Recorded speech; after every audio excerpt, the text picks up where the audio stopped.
Rich Side K9, house pets to working dogs, obedience to protection. I'm tired. It's late. Got all the lights on in the kennel right now, so I can show you this little biter in here. So we got, where's he at? Right there.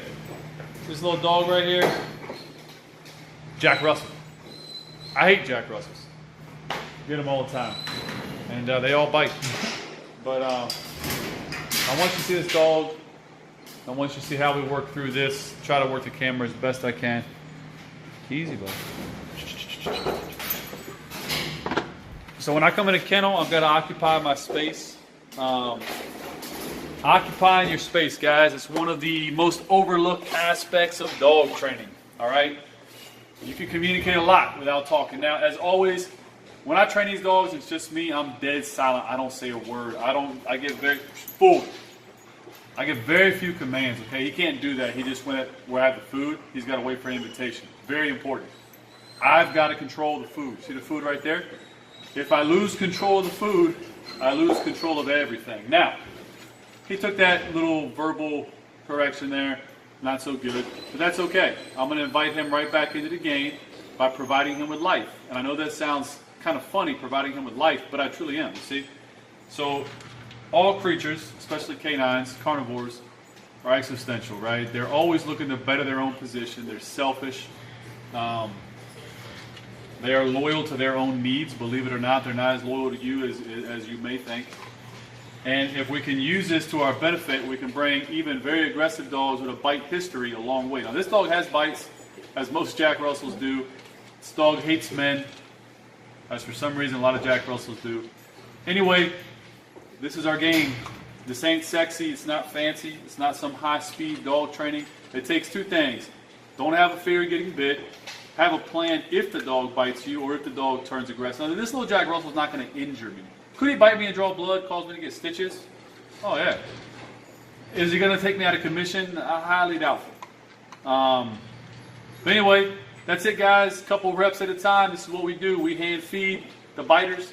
Back to the safety aspect. I can't overemphasize, guys. I'm sorry, I'm tired. Occupy your space. You don't have to give the dog a bunch of commands.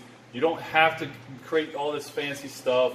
You don't have to spend all this time and money on equipment and the latest and greatest whatever. You can see here, guys, right? Like, this dog is up in my business, right? In my personal space, my personal area. Now, I do a lot of hand feeding games here. So you see what I'm doing right now?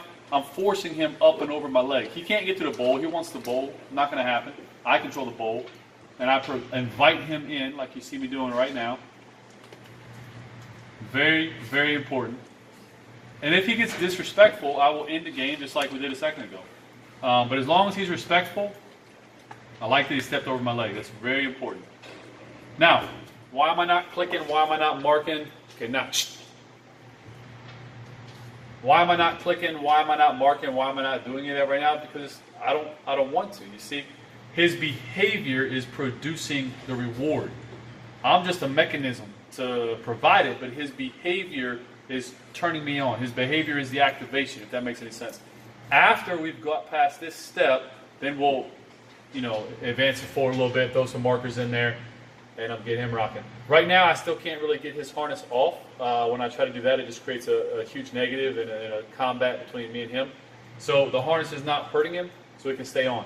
Hopefully by tomorrow, we'll get the harness off, and I can get a leash on him. I just slip him, and he lets me take it off. Actually, when I come back in, it's a process, but we're doing it. And that's it, guys.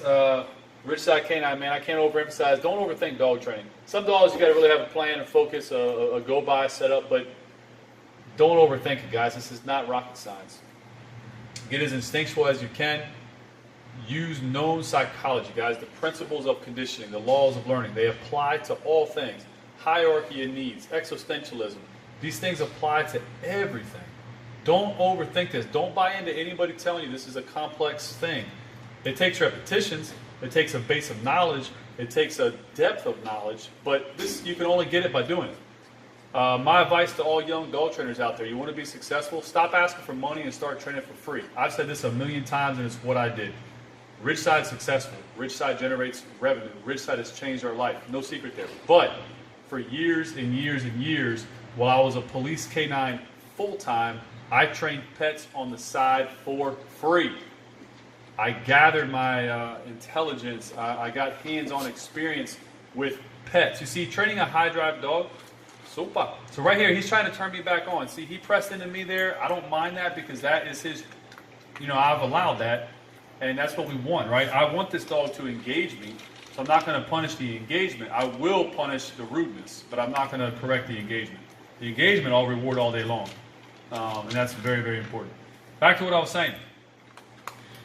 There's a big difference between training high drive dogs that are genetically wired to basically succeed, and then training fearful, skittish, nervous, low drive, unmotivated dog that won't take food, won't take a toy, and fears affection. Now you're dog training. You see what I'm saying? Training a Malinois, a Dutchie that lives to chase, bite, hunt, and work, this is very simple. Training a dog that's fearful, nervous, skittish, timid, scared, won't take food, won't take affection, never played with a toy day in her life, hates walking. This is complex. Anyway, guys, that's it. Richside K9. Let us know how we can help you.